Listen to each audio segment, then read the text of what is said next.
दोस्तों, SRS exam cracker में एक बार फिर से आपका स्वागत है।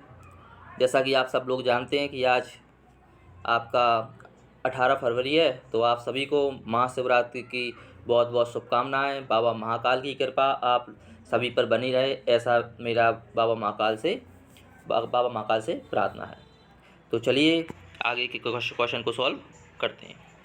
कल हमने क्वेश्चन नंबर 23 तक कर लिया था। चलिए अब आगे के क्वेश्चन को सॉल्व करते हैं। क्वेश्चन नंबर 24, प्रबंध के विचारकों की निम्नलिखित सूची में से किसने विविधता के सिद्धांत को विकसित किया है?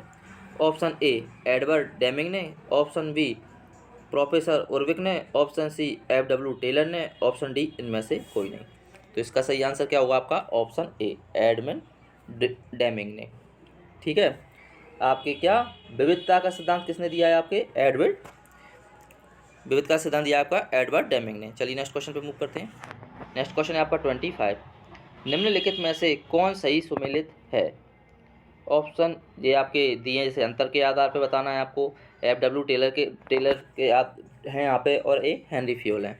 तो इनमें आपको अंतर बताना है।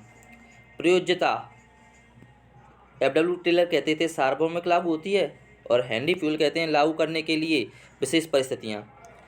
ऑप्शन बा प्रकृति, F.W. टेलर आपके वैज्ञानिक हैं और हेनरी फ्यूल व्यवसायी हैं। ऑप्शन सी परिप्रेक्ष्य, कारखानों का उत्पादन क्षेत्र। एक F.W. टेलर निचले से बात करते हैं, और वहीं पे जो हेनरी फ्यूल हैं वो शीर्ष प्रबंधन की बात करते हैं। तो इसमें आपको बताना है सही आंसर क्या होगा। अगर आपको याद हो, ये हमने आपको पहले ही बताया था, और ये शायद हम क्वेश्चन कर भी चुके हैं। अगर आपको याद हो कि सार्वभौमिक का जो सिद्धांत दिया था वो किसने दिया था? आपके हेनरी फ्यूल ने दिया था।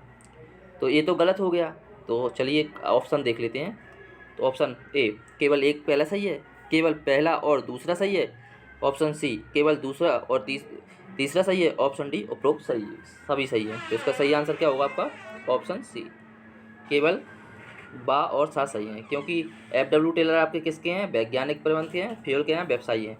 और फ्यूल पिछली क्लास में आपको बताया था कि फ्यूल किस पर ध्यान केंद्रित करते हैं? शीर्ष प्रबंधन पर। और जबकि आपके F.W. टेलर कहाँ से बात करते थे? निचले प्रबंधन की बात करते थे। चलिए नेक्स्ट क्वेश्चन पर मूव करते हैं। नेक्स्ट क्वेश्चन है आपका क्वेश्चन नंबर 26, प्रबंध के सिद्धांतों के बारे में निम्नलिखित में से कौन सा कथन सत्य है? ऑप्शन ए प्रबंध के सिद्धांत विकसित नहीं हुए हैं। ऑप्शन बी प्रबंध के सिद्धांत विकास की एक सतत प्रक्रिया में हैं। ऑप्शन सी प्रबंध के सिद्धांत विकसित हुए हैं। ऑप्शन डी इनमें से कोई नहीं। तो इसका सही आंसर क्या होगा आपका? Option B. जो प्रबंध के सिद्धांत ना है वो क्या है? एक सतत प्रक्रिया में है। आपने भी पढ़ा है कि जो प्रबंध होता है वो क्या है? एक गतिशील प्रक्रिया है।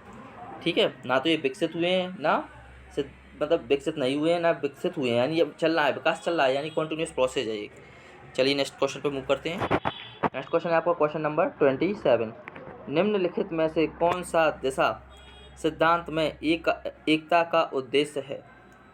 निम्नलिखित में से कौन सा दिशा सिद्धांत में एकता का मुख्य उद्देश्य है? कौन से सिद्धांत में आपको बताना है?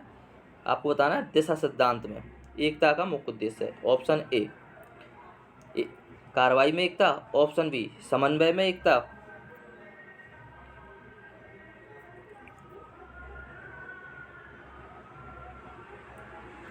ऑप्शन सी आवाज दोनों, ऑप्शन डी इनमें से कोई नहीं। तो इसका सही आंसर क्या होगा आपका? ऑप्शन सी आवा दोनों। चलिए नेक्स्ट क्वेश्चन पे मूव करते हैं। नेक्स्ट क्वेश्चन है आपका 28, हेनरी फ्यूल को खालिस्तान के रूप में जाना जाता है। ऑप्शन ए सामान्य प्रबंधक के जनक के रूप में, ऑप्शन बी वैज्ञानिक प्रबंधन के जनक के रूप में, option C shop floor management के जनक के रूप में, ऑप्शन डी इनमें से कोई नहीं। तो इसका सही आंसर क्या होगा? आपके हेनरी फ्यूल किस रूप में जाने जाते हैं? सामान्य प्रबंधक के जनक के रूप में। ये क्वेश्चन भी आपका पीछे हो चुका है एक बार। प्रबंध के सिद्धांत खालिस्तान के लिए एक सामान्य दिशा निर्देश के रूप में कार्य करते हैं। ऑप्शन ए प्रबंध की क्रियाओं के लिए, ऑप्शन बी निर्णय लेने के लिए, ऑप्शन सी आवा दोनों, ऑप्शन डी इनमें से कोई नहीं। तो इसका सही आंसर क्या होगा आपका? ऑप्शन सी आवा दोनों। प्रबंध के जो सिद्धांत होते हैं एक दिशा निर्देश के रूप में क्या प्रबंध की क्रियाओं में भी और निर्णय लेने दोनों में क्या करते हैं? वो मदद करते हैं। चलिए नेक्स्ट क्वेश्चन पे मूव करते हैं। नेक्स्ट क्वेश्चन आपका क्वेश्चन नंबर 30, कार्यात्मक दूरदर्शिता खालिस्तान के सिद्धांत का विस्तार है। ऑप्शन ए अनुशासन के, ऑप्शन बी कमांड की एकता, ऑप्शन सी कार्य विभाजन की एकता, ऑप्शन डी अधिकार और उत्तरदायित्व की एकता। तो इसका सही आंसर क्या होगा आपका ऑप्शन सी, कार्य की विभाजन। यानी कार्यात्मक जो दूरदर्शिता है ना, वो कार्य के विभाजन के सिद्धांत का क्या है, विस्तार है। चलिए नेक्स्ट क्वेश्चन पे मूव करते हैं। नेक्स्ट क्वेश्चन है आपका क्वेश्चन नंबर 31।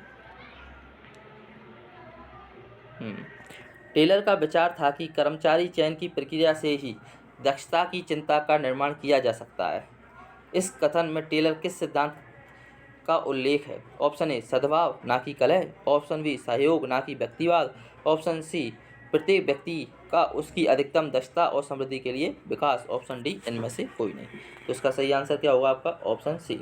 यानी टेलर का विचार था कि कर्मचारी चयन प्रक्रिया से ही दक्षता की चिंता का क्या निर्माण किया जा सकता है।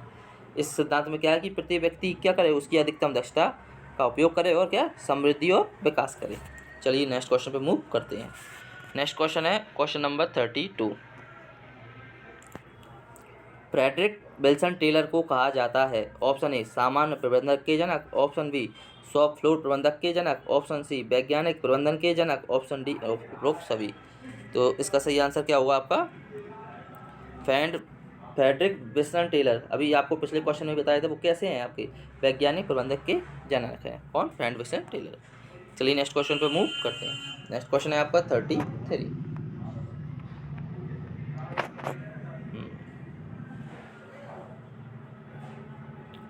वन हेड वन प्लान, यह कथन किस सिद्धांत से संबंधित है? ऑप्शन ए स्केलर चयन से, ऑप्शन बी दिशा की एकता से, ऑप्शन सी कमांड की एकता से, ऑप्शन डी कर्मचारियों का पारिश्रमिक से। तो इसका सही आंसर क्या होगा आपका ऑप्शन बी। क्या? वन हैंड वन प्लान किससे संबंधित है जी? दिशा की एकता से। चलिए नेक्स्ट क्वेश्चन पे मूव करते हैं। नेक्स्ट क्वेश्चन है आपका 34। कमांड की एकता का सिद्धांत सदृश है? ऑप्शन ए गैर लाभकारी संगठन से, ऑप्शन बी सैन्य संगठन से, ऑप्शन सी व दोनों से, ऑप्शन डी इनमें से कोई नहीं। तो इसका सही आंसर होगा आपका ऑप्शन बी। कमांड की एकता का जो सिद्धांत है वो किससे संबंधित है? आपकी सैन्य संगठन से। चलिए नेक्स्ट क्वेश्चन पे मूव करते हैं। नेक्स्ट क्वेश्चन है आपका क्वेश्चन नंबर 35। औपचारिक संगठन में प्रत्येक भागीदार को केवल एक श्रेष्ठ से आदेश प्राप्त करना चाहिए और जिम्मेदार होना चाहिए। इस कथन में फ्यूल के किस सिद्धांत पर प्रकाश डाला गया है? ऑप्शन ए कमांड की एकता, ऑप्शन बी सर्वप्रयुक्त, option C scalar, option D इनमें से कोई नहीं। तो इसका सही आंसर क्या होगा आपका ऑप्शन ए कमांड की एकता। क्या कह रहा है आपका क्वेश्चन? आपका क्वेश्चन इसमें कह रहा है कि औपचारिक संगठन में प्रत्येक भागीदार को केवल एक श्रेष्ठ से आदेश प्राप्त करना चाहिए और उसी के प्रति क्या होना चाहिए? जिम्मेदार होना चाहिए। किसने कहा है? फ्यूल ने कहा है। और कौन से सिद्धांत में कहा है? ये कहा है आपके कमांड की एकता सिद्धांत में। चलिए नेक्स्ट क्वेश्चन पे मूव करते हैं। और नेक्स्ट क्वेश्चन है आपका 36। फ्यूल के सिद्धांत अनुशासन की आवश्यकता है? ऑप्शन ए दंड का विवेकपूर्ण उपयोग, ऑप्शन बी स्पष्ट और निष्पक्ष समझौता, ऑप्शन सी सभी स्तरों पर अच्छे वरिष्ठ अधिकारी, ऑप्शन डी उपरोक्त सभी। तो इसका सही आंसर क्या होगा? ऑप्शन डी उपरोक्त सभी। क्या है? फ्यूल के अनुसार अनुशासन की आवश्यकता किस में होती है? दंड के विवेकपूर्ण उपयोग में भी होती है, स्पष्ट और निष्पक्ष समझौतों में भी होती है, सभी स्तरों पर अच्छे वरिष्ठ अधिकारियों में भी होती है। चलिए नेक्स्ट क्वेश्चन पर मूव करते हैं। नेक्स्ट क्वेश्चन है आपका क्वेश्चन नंबर 37।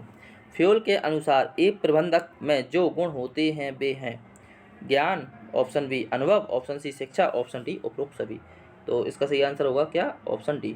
फ्यूल के अनुसार एक प्रबंधक में कौन कौन से गुण होने चाहिए? वो ज्ञानवान भी होना चाहिए, उसके पास अनुभव भी होना चाहिए और शिक्षा भी होनी चाहिए। चलिए नेक्स्ट क्वेश्चन पर मूव करते हैं। नेक्स्ट क्वेश्चन है आपका 38। नियंत्रण विस्तृति को निर्धारित करने का सूत्र किसने प्रस्तुत किया? ऑप्शन ए ग्रेकुनास ने, ऑप्शन बी हेनरी फ्यूल ने, ऑप्शन सी नॉर्मन हॉटन ने, ऑप्शन डी हिक्स एवं गुलेट ने। तो इसका सही आंसर क्या होगा आपका? इसका सही आंसर है आपका ऑप्शन ए। ये पीछे भी किया हुआ है क्वेश्चन है, अगर आपको याद हो तो। ग्रेकुनास ने, यानी कि नियंत्रण विस्तृति उसमें क्या था कि जो पीछे क्वेश्चन किया था उसमें ये पूछा था कि BS ग्रेकुनास ने कौन सा सिद्धांत दिया है, तो उसमें था नियंत्रण विस्तृति। इसमें क्वेश्चन को पलट दिया है, इसमें पहले पूछ लिया कि नियंत्रण विस्तृति का निर्धारण किसने प्रस्तुत किया, तो वो किया है आपका BA ग्रेकुनास ने। चलिए नेक्स्ट क्वेश्चन पे मूव करते हैं। नेक्स्ट क्वेश्चन है आपका 39। निर्देशन के किस सिद्धांत के अनुसार कर्मचारियों को निर्देशन केवल एक वरिष्ठ अधिकारी से प्राप्त होना चाहिए? इसका सही आंसर क्या होगा? अब आप बताएं। अधिकारी तथा दायित्व का सिद्धांत, ऑप्शन बी एकात्मकता का सिद्धांत, ऑप्शन सी अनुशासन का सिद्धांत, ऑप्शन डी केंद्रीकरण का सिद्धांत। तो इसका सही आंसर क्या होगा आपका ऑप्शन बी एकात्मकता का सिद्धांत। ये क्वेश्चन भी पीछे किया हुआ है। चलिए नेक्स्ट क्वेश्चन पे मूव करते हैं। क्रियात्मक फोरमैनशिप का सिद्धांत किसने दिया? ऑप्शन ए फ्यूल ने, ऑप्शन बी टेलर ने, ऑप्शन सी मैक ग्रेगर ने, ऑप्शन डी कोलेट ने। तो इसका सही आंसर क्या होगा आपका ऑप्शन बी। इसमें ओनली क्या पूछा है? क्रियात्मक फोरमैनशिप है और एक दूसरी जगह अलग था, याद रखना इस चीज़ को। तो ये किसने दिया है आपका ऑप्शन बी टेलर ने। क्या क्रियात्मक फोरमैनशिप का सिद्धांत किसने दिया है? टेलर ने दिया है। चलिए नेक्स्ट क्वेश्चन पे मूव करते हैं। नेक्स्ट क्वेश्चन है लूथर गुलिक के अनुसार संगठन के कितने सिद्धांत होते हैं? यहाँ सारे बच्चे फंसते हैं, बहुत बच्चे फंसते हैं। Option A 8, option B 10, option C 12, option D 14। तो इसका सही आंसर क्या होगा आपका ऑप्शन बी कितना 10। लूथर गुलिक के अनुसार है संगठन के 10 सिद्धांत, और आपने पीछे पढ़ा था शायद ओरवेक के अनुसार, उन्होंने 8 बताए थे, याद है आपको? हाँ, पिछली क्लास में हमने कराया था आपको। चलिए नेक्स्ट क्वेश्चन पे मूव करते हैं। नेक्स्ट क्वेश्चन है आपका क्वेश्चन नंबर 42। निम्नलिखित में से विबडन की पुरानी विचारधारा के समर्थक कौन है? Option A Tousley, option B professor पायल, option C Clark, option D इनमें से कोई नहीं। तो इसका सही आंसर क्या होगा ऑप्शन डी। यानी कि विबडन की जो पुरानी विचारधारा के समर्थक आपके टाउसले भी हैं, प्रोफेसर पायल भी हैं और क्लार्क भी हैं। चलिए नेक्स्ट क्वेश्चन पे मूव करते हैं। नेक्स्ट क्वेश्चन है आपका 43। निम्नलिखित में से कौन सा आदेश सिद्धांत का मुख्य उद्देश्य है? याद रखना क्या पूछना है, सिद्धांत का मतलब आदेश सिद्धांत का मुख्य उद्देश्य है। ऑप्शन ए यह एक संगठन के भीतर शीर्ष प्रबंधन से आदेश प्राप्त करने के लिए एक रूपरेखा तैयार करने का केंद्रित है। ऑप्शन बी यह एक संगठन के भीतर संसाधनों के लिए व्यवस्था प्रदान करने पर केंद्रित है। ऑप्शन सी आवा दोनों, ऑप्शन डी इनमें से कोई नहीं। तो इसका सही आंसर है आपका ऑप्शन बी। इसका सही आंसर क्या है ऑप्शन बी। पूछा क्या है आपसे कि कौन सा आदेश सिद्धांत का मुख्य उद्देश्य है? तो यह संगठन के भीतर क्या, यह संगठन के भीतर संसाधनों के लिए क्या व्यवस्था प्रदान करने पर केंद्रित है। चलिए नेक्स्ट क्वेश्चन पर मूव करते हैं। नेक्स्ट क्वेश्चन है आपका 44 और आज की क्लास का लास्ट क्वेश्चन है ये।